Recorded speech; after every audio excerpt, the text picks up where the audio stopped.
propósito está en el corazón. Eso que vos querés hacer, no te vas a cansar, te vas a caer 1000 veces y vas a seguir y vas a llegar. No importa que sea deportista, futbolista, lo que fuera. Tenés un propósito en tu corazón. Yo creo que el verdadero combustible está ahí. Y después están las circunstancias.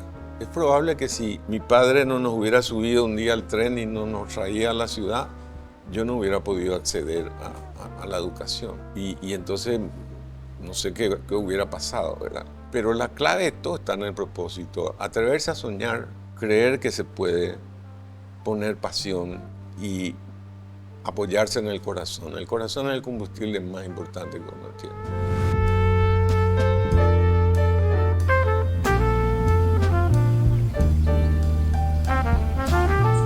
Creamos un espacio en donde hablamos con los principales protagonistas de lo que es hoy el barrio Mariscal. Damos la bienvenida en Voces del Barrio al señor Víctor González Acosta, presidente de Habitalis.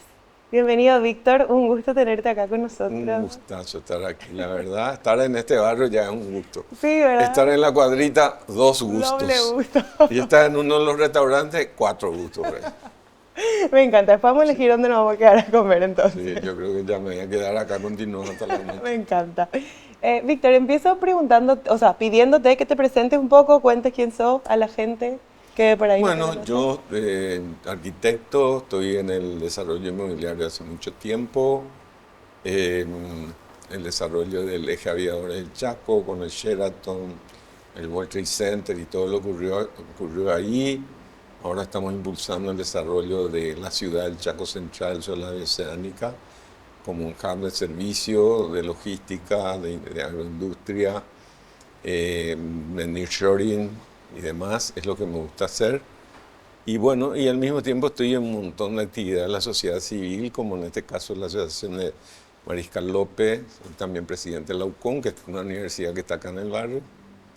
Y ahora de Horizonte Positivo, así me encanta hacer, todo me encanta hacer, así que me da exactamente la misma pasión hacer ambas cosas. Bueno, Víctor, tengo muchas preguntas para vos, pero la primera como desarrollador inmobiliario y arquitecto es, ¿cómo fue la Asunción en la que vos creciste, a diferencia de la que es hoy? Wow, qué buena pregunta. Bueno, le contaba a Juanca recién. Nosotros venimos del campo, de una familia de campesinos, de 11 hermanos. Mi papá era un agricultor, mi mamá una maestra rural. Y bueno, mi papá fue a la guerra y falleció muy temprano, ¿verdad? Y así que, madre gloriosa, mujer gloriosa, como dice el Papa Francisco, mi mamá maestra, mamá de 11 hermanos, siendo maestra, que saben, hasta hoy la maestra mal pagada, sin ningún reconocimiento, y bueno, cada uno tuvimos que hacer el camino. Y un día se tomó la decisión, la gran decisión de mudarnos a Asunción.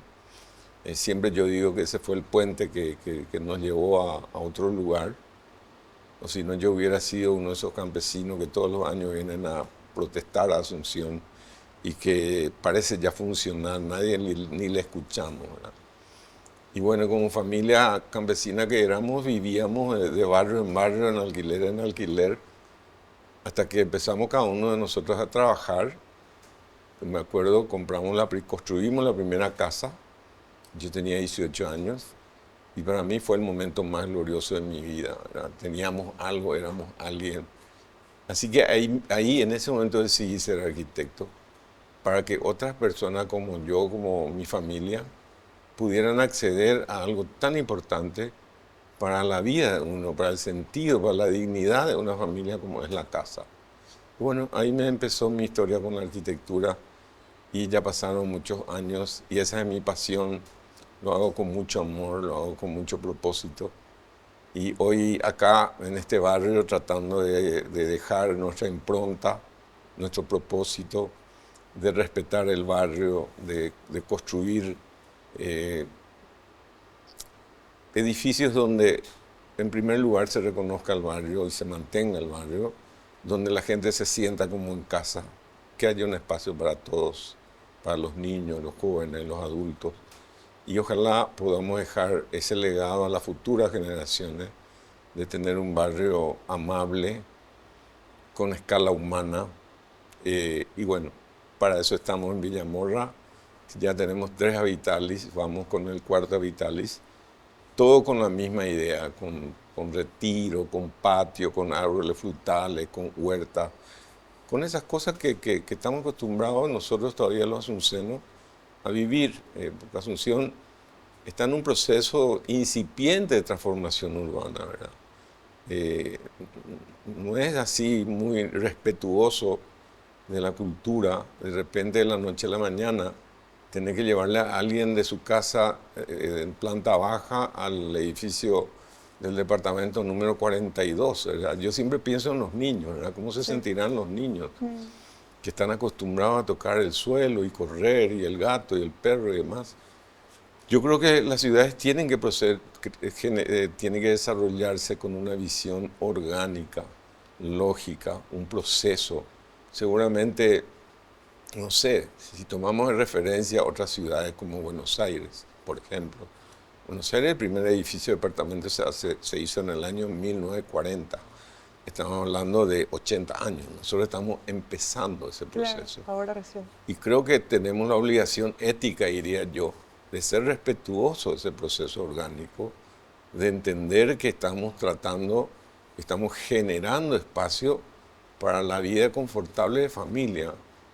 Por eso nosotros también asumimos con mucho rigor el concepto del wellness design, que deviene del nuevo concepto en arquitectura, que es la neuroarquitectura, de entender la arquitectura más allá solamente de lo estético y lo visual, sino entender la arquitectura a partir de nuestros 5 sentidos: el aroma, el tacto, la biofilia, el verde, la naturaleza, la comunidad.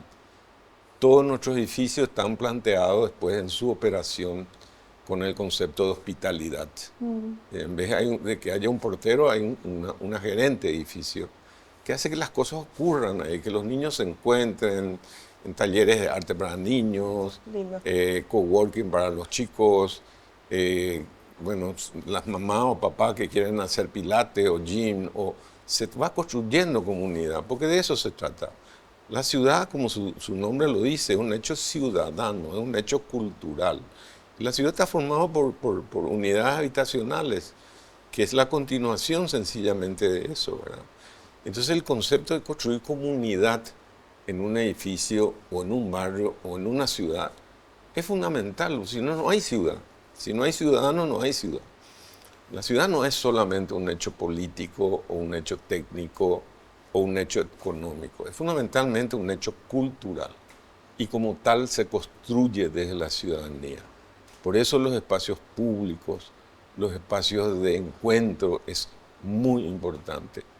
Por eso las grandes ciudades hoy, como por ejemplo, me tocó estar el año pasado en Ámsterdam, las grandes supercarreteras se están convirtiendo en paseos, en parques lineales, donde la gente camina, andan en bicicleta, en patineta, pero la comunidad se encuentra y ahí se construye ciudad. Y nosotros venimos a Villamorra con ese fin de ayudar a preservar el carácter de este barrio y que las futuras generaciones puedan disfrutar de eso. Van a seguir disfrutando de eso. Víctor, ¿y qué número de hijos sos? Wow.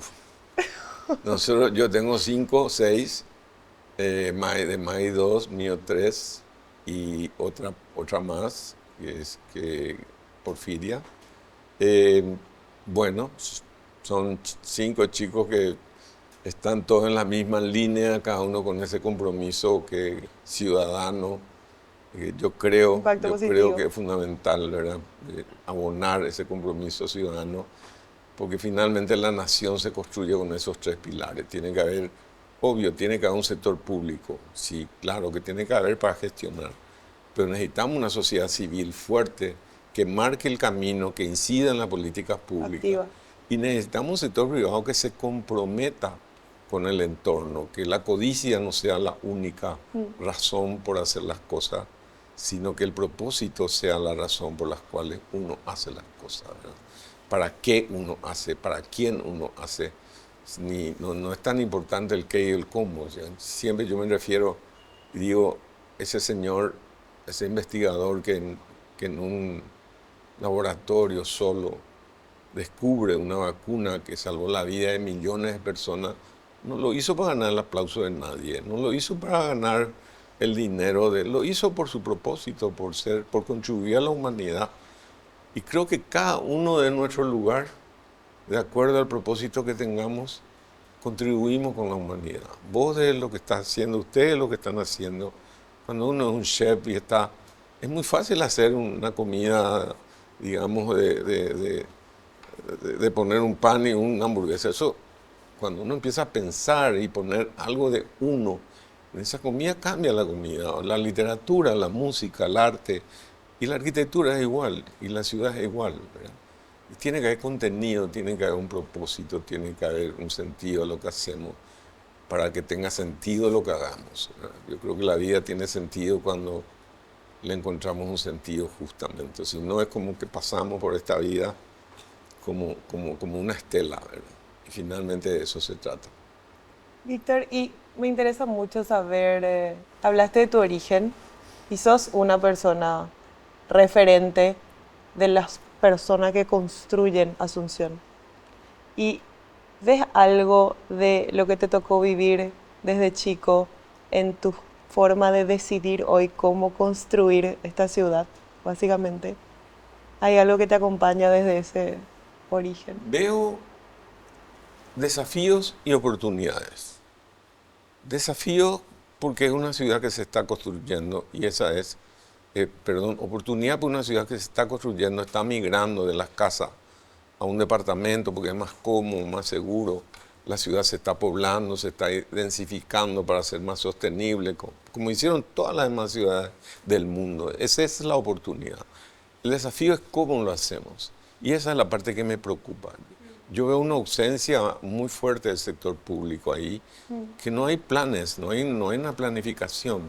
Ninguna ciudad de Asunción y Gran Asunción tiene una planificación que mínimamente ordene en la manera de usar el suelo. Por eso tenemos este crecimiento tan amorfo, tan espontáneo, tan desordenado en el Gran Asunción.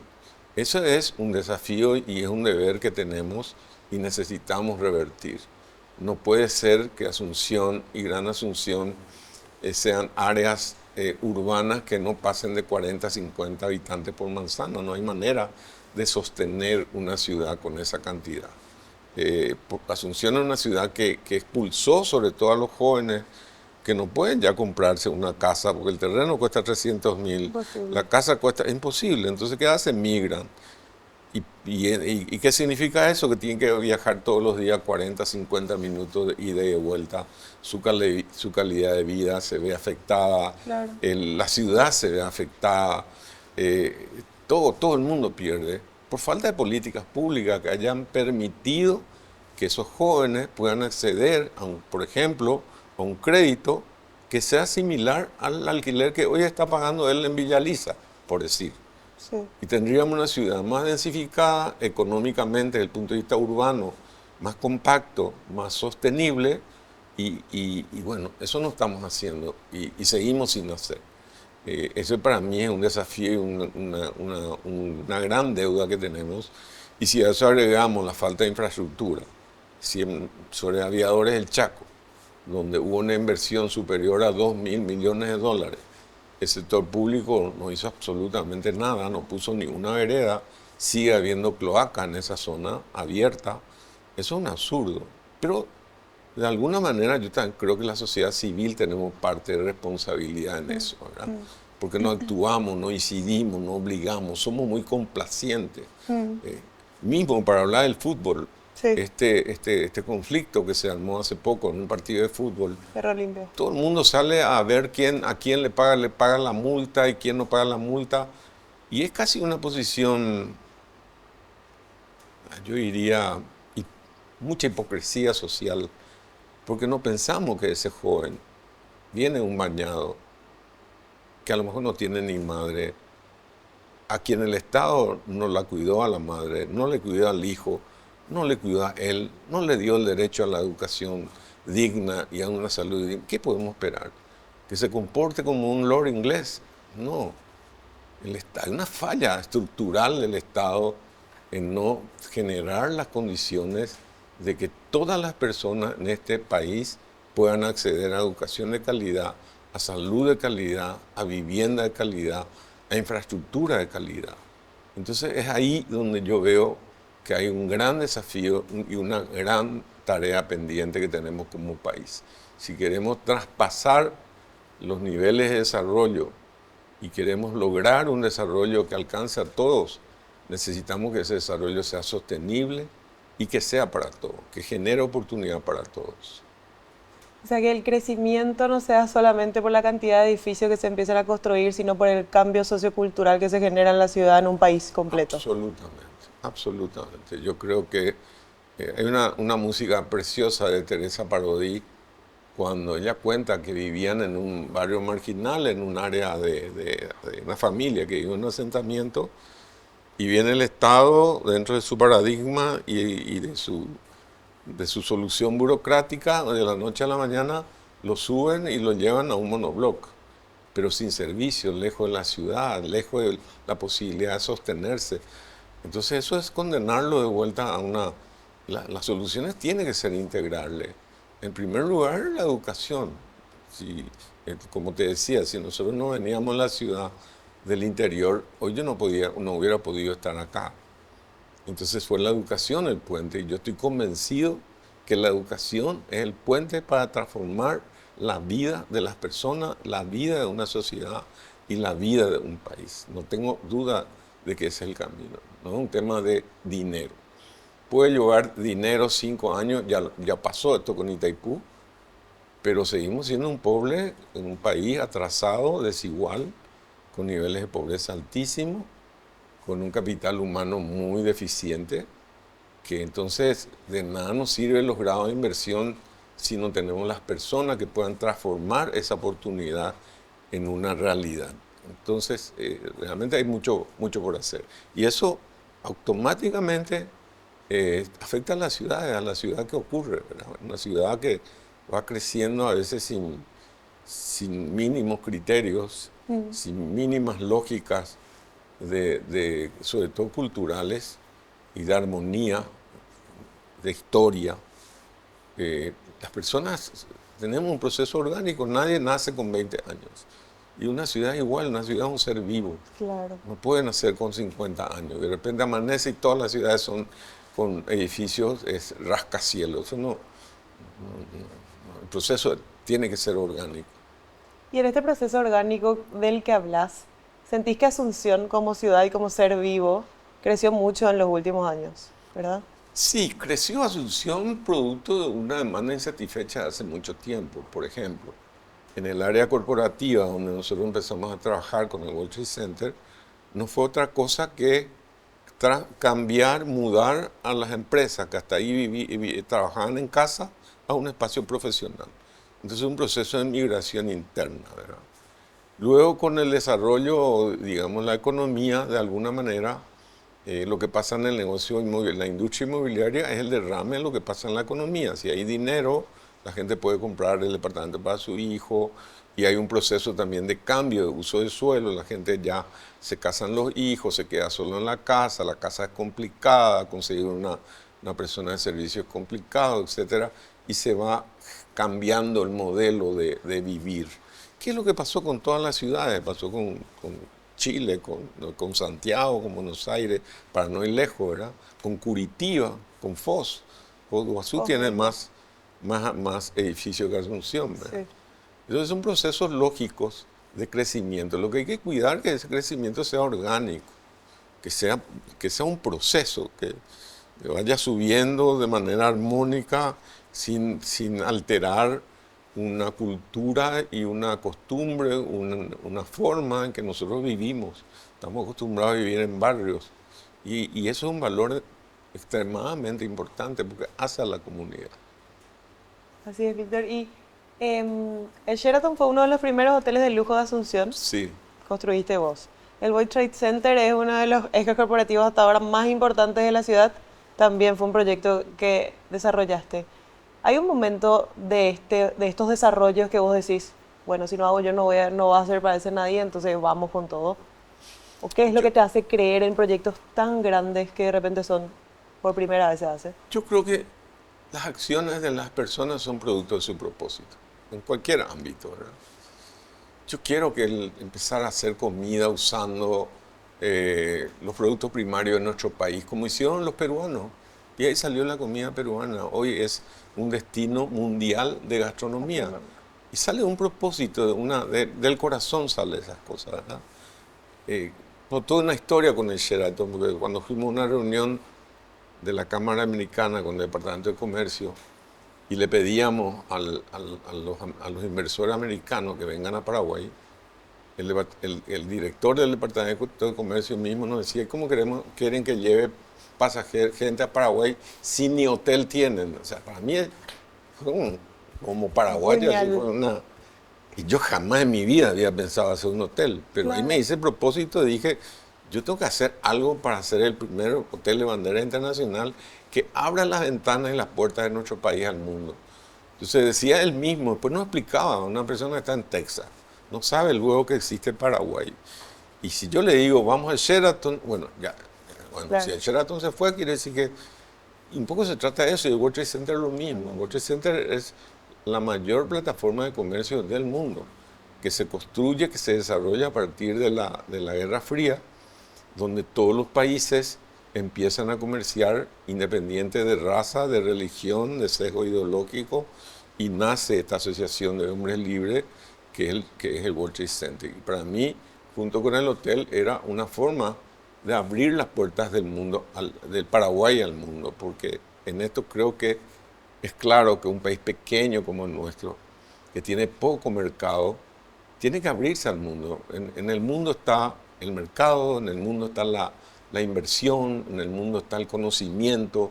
Nosotros necesitamos abrirnos al mundo y tenemos que usar todas las reglas que el mundo espera para poder atraer a ese mundo. Entonces, ese fue el propósito de Sheraton, fue el propósito de World Trade Center. Y ya cuando nació el Sheraton, yo veía cuando visitaba los otros Sheraton que las ciudades estaban organizadas en centralidades donde las funciones complementarias estaban en un solo lado, en una sola parte. Entonces está la oficina del ejecutivo, está el hotel donde se queda el ejecutivo, está el lugar donde él compra, está el lugar donde él cena, y se consolida un centro corporativo o una centralidad corporativa como la Faría Lima en San Pablo, como Apoquindo Las Condes en Santiago de Chile, como Puerto Madero en Buenos Aires. Y ahí surgió la idea, yo decía, Asunción necesita eso, porque estaba muy disperso, ¿verdad? Y ahí surge Aviadores del Chaco. Tampoco había que ser muy inteligente, ¿verdad? Era medio lógico que tenía que funcionar en un lugar donde todas las actividades afines se comunican y están ahí al paso, se puede hacer todo caminando. Hoy el mundo habla luego de la ciudad de los 5 minutos, que yo puedo hacer todo 5 minutos, o en bicicleta, o en patín, o en lo que fuera.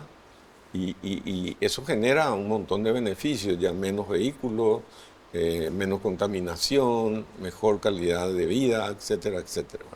Bueno, así surge el Sheraton, así surge el World Trade Center y así surge el eje corporativo. Y hoy de la misma manera surge el hub, el desarrollo del hub de servicio en el Chaco Central, porque es lógico, un eje logístico que nada menos va a unir 2 océanos, que tiene un impacto continental. El primero que haga desarrolle el polo va a ser el que va a concentrar todo eso, ¿verdad? Y un polo se desarrolla con programas de clase mundial. Yo puedo abrir un hotel enorme que se llama Un Pepito, no es lo mismo que yo tenga un hotel de la cadena intercontinental conectado a 6.400 millones de personas, 7.000, o sea, solo se genera la sinergia ahí, ¿verdad? Y de eso se trata. Yo creo que cada uno de lo que hacemos estamos siempre con la sensibilidad de ver las oportunidades de soñar, de tener el propósito de hacerlo y poner después, ya el resto viene solo, pasión, determinación, todo eso viene solo. Y cualquiera que hace algo, yo creo que todo lo que vemos alguien lo soñó y alguien le puso amor y alguien se comprometió y se determinó en hacerlo y lo hizo. Y eso pasa en la arquitectura, pasa en la gastronomía, pasa en el arte, pasa en lo que vos haces. Y sencillamente lo mío también pasa por eso. No es más que eso. Víctor, y quiero saber, estás hablando mucho de que tu propósito en la vida es como, es lo que te hace continuar todo el tiempo, y te escucho y parece que en serio nunca parás. Entonces, quiero saber cuál es el motor que está detrás, cuál es el propósito de tu vida, lo que te Y impulsa a viene, todo. yo creo que los hombres somos nuestra historia. Mi propósito viene de mis raíces. Eh, Hace tiempo que trabajamos la chacra, que cosechamos algodón, que es duro cosechar algodón en el verano, y yerba mate, que es también muy duro cosechar. Yo veía cientos de personas viniendo a ayudarnos a cosechar.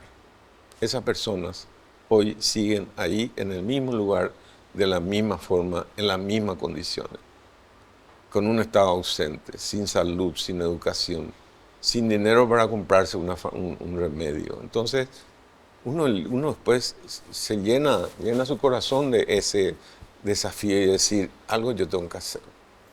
Es tener un propósito, ¿no? Finalmente somos un instrumento nada más, ¿verdad? Para servir y ser útil y transformar la vida de otros. Y entonces yo te diría que ahí arranca, ¿verdad? Entonces cuando vine a la ciudad, me enrolé al Centro 23 de Octubre del Colegio Nacional, era el presidente del centro. Después a los movimientos independientes, buscando siempre desde la política ese cambio con ese orden de cosas que yo no estaba de acuerdo y que me dolía. Me duele la pobreza, me duele la desigualdad, me duele la falta de oportunidad. Y después, bueno, cuando vino la democracia, junto con May, nos tiramos a la política con Guillermo Caballero Vargas, con todo. Pero a mitad de camino yo me di cuenta que eso no era lo mío, que yo no tenía piel para la política, no, mi estómago no daba, ¿verdad? Así que a mitad de camino más o menos dije, bueno, yo voy a hacer país. Desde este lugar, este no es mi lugar para hacer país. Voy a hacer país desde la sociedad civil y desde el sector privado. Y yo creo en eso. Yo creo que el país se construye sobre tres pilares fundamentales. La política, sin duda, que en nuestro país necesitamos renovar el tejido moral de la nación en términos políticos. Se ha convertido la política en un botín de servicio para los políticos, con una corrupción impresionante que ha robado el sueño de tanta gente, un modelo clientelar y prebendario de la gestión política que no soporta ningún recurso, y eso hay que cambiar, ¿verdad? Pero necesitamos también, por eso necesitamos una sociedad civil fuerte, que actúe y que ordene y que incida en que esas cosas cambien. Y necesitamos un sector privado que se comprometa más allá de sus objetivos económicos con la sociedad, con la cultura, con el medio ambiente, con lo social, esa empresa de triple o cuatro impacto. Yo creo que ese es el camino para construir un desarrollo que sea sostenible para un país. Víctor, y me parece muy interesante tu historia para, de repente, si un chico, qué sé yo, de 18 o 15 años o 20, te está escuchando y está viviendo en el interior y sabe que no tiene acompañamiento del Estado, no tiene educación, pero vos sos una demostración de que se puede. ¿Qué es lo que hace que se pueda a pesar de tu contexto, en tu historia? Yo siempre digo que es una conjunción entre el propósito y las circunstancias. Okay. El propósito que uno construye con el corazón. El propósito está en el corazón. Eso que vos querés hacer, no te vas a cansar, te vas a caer 1000 veces y vas a seguir y vas a llegar. No importa que sea deportista, futbolista, lo que fuera. Tenés un propósito en tu corazón. Yo creo que el verdadero combustible está ahí. Y después están las circunstancias. Es probable que si mi padre no nos hubiera subido un día al tren y no nos traía a la ciudad, yo no hubiera podido acceder a la educación. Y entonces no sé qué hubiera pasado, ¿verdad? Pero la clave de todo está en el propósito. Atreverse a soñar, creer que se puede, poner pasión y apoyarse en el corazón. El corazón es el combustible más importante que uno tiene. Me encanta lo que decís, Víctor, porque yo soy súper soñadora también. Pero a veces en el camino de los soñadores hay desafíos que vos decís, no basta. ¿Qué se puede decir a una persona cuando algo parece que no va a salir, pero vos sabés que demasiado querés? ¿Qué Yo haces en ese momento? Muy buena pregunta. Para mí los desafíos son oportunidades para fortalecer tu visión. Muy buenísimo, me Yo encanta. pongo un ejemplo siempre cuando suelo dar una charla con los chicos. El señor científico que descubrió la lámpara eléctrica eh, falló 90 veces. 90 veces le explotó en la cara cuando finalmente consiguió un artefacto que nos cambió la vida a la humanidad. Él no lo estaba haciendo por dinero, lo estaba haciendo por un propósito, ¿verdad? El periodista Thomas Edison, ¿verdad? El periodista le pregunta, ¿cómo usted no se amilanó si fracasó 90 veces? Le dice, ¿verdad? Y entonces él le responde, yo no fracasé ni una vez. Mi invento llevó 90 pasos. De eso se trata. No importa lo que ocurra, ese solamente es un obstáculo que puede ayudarte a mejorar tu hándicap, a mejorar lo que estás haciendo. Me encanta. Me encanta lo que decís. Víctor, ahora, vos tenés varios desarrollos en varios barrios de Asunción, o desarrollaste proyectos en varios lugares de Asunción. ¿Qué sentís que tiene de particular el barrio Mariscal, a diferencia de otros? Y yo creo que la gran particularidad que tiene Mariscal es su propia vocación de barrio. Esto es verdaderamente un barrio, porque es un lugar caminable. Las veredas, el contexto, la topografía, la historia de la familia que habitaron este barrio. Hay mucha historia acá, ¿verdad? Y eso construye un barrio que tiene una identidad y que tiene una vocación. Que Dios quiera podamos no solamente salvar, sino poner en valor, como se hizo aquí en la Cuadrita. Eso es poner en valor un lugar donde la gente se encuentra, potenciar espacios públicos donde la gente se encuentra y que haga, que honre la identidad de ese barrio, ¿verdad? Y Mariscal debe ser uno de los barrios con mayor identidad de Asunción, igual que Sajonia, por ejemplo. No son muchos los barrios, hay muchos barrios que no tienen una definición muy clara, ¿verdad? En términos de identidad, en términos de historia, en términos de memoria, y como decíamos hoy, así como los hombres somos nuestra historia, las ciudades también son su historia. No sé, Atenas es su historia. Cualquier ciudad París es su historia, no sé. Cualquier ciudad que se nos antoje. Para no ir lejos, estas ciudades como Areguá. Areguá tiene su historia y nos encanta. Hay alma, hay corazón, hay espíritu. Es mucho más de lo que se ve. Eso intangible que no se ve es lo que hace al corazón y al espíritu de las cosas, ¿verdad? Víctor, y quiero volver un poco a lo que nos contabas de la neuroarquitectura, que parece un nombre difícil o una palabra medio nueva, pero me conectó con cuando vos contaste la historia de a los 18 años tuve mi primera casa y me sentí como, esto es mío, y eso un poco es la neuroarquitectura, es, ¿verdad? O te pregunto, pensar en que alguien sienta algo como suyo, como parte, que esté pensado. ¿Me contás un poco más sobre eso? Es también, la neuroarquitectura hoy es, yo tuve la suerte de conocer a Vero Pechi, una arquitecta joven paraguaya, Conozco. que es la primera egresada del London College Architect en neuroarquitectura, porque esto es una nueva corriente que disciplina. viene en el mundo para equilibrar, para humanizar un poco este desarrollo muy materialista del mundo, ¿verdad? De autos y de supercarreteras y de viaductos y de todo eso. Hay una nueva ciudad más humana que viene y la ciudad se hace con edificios, con arquitectura. Y entonces ahí empieza a profundizarse el concepto, que mucha gente ya lo hacía, pero no de la manera académica que ahora se está haciendo, ¿verdad? De entender la arquitectura en todos sus aspectos, desde lo humano, ¿verdad? Nosotros tenemos 5 sentidos, ¿sí? Tenemos el sentido del tacto, entonces los materiales que tengan textura tienen un valor diferente. Tenemos el sentido del aroma, el olor, la planta, el jazmín, que vos lees cuando llegas a tu casa, te genera emocionalmente un estado diferente que cuando entras nomás y no hay nada, o es una planta de plástico, no sé, desde el aroma, ¿verdad? El olor, el tacto, todo lo que tiene que ver la planta como valor, la huerta como teníamos nosotros, jazmines y azahares. Esta es una ciudad de jazmines y azahares. El sentido de generar comunidad. La comunidad se construye desde la familia, desde la vivienda, desde el edificio, desde el barrio, y luego es ciudad, ¿verdad?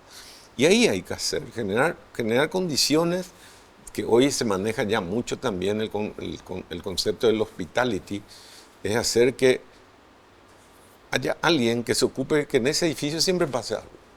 Las mamás que quieren hacer pilates, bueno, listo, la gerente le busca un profesor de pilates y se encuentra y ahí charlan. La mitad es pilates y la mitad es charla, ¿verdad? Que quiere tomar vino, hay una cava, hay una cata de vino, que quiere hacer gin, que los chicos que quieren pintar, el coworking para trabajar a distancia, etc.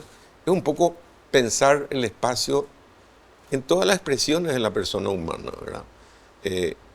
Para todas las edades, pues un niño necesita cosas distintas y para todos los momentos.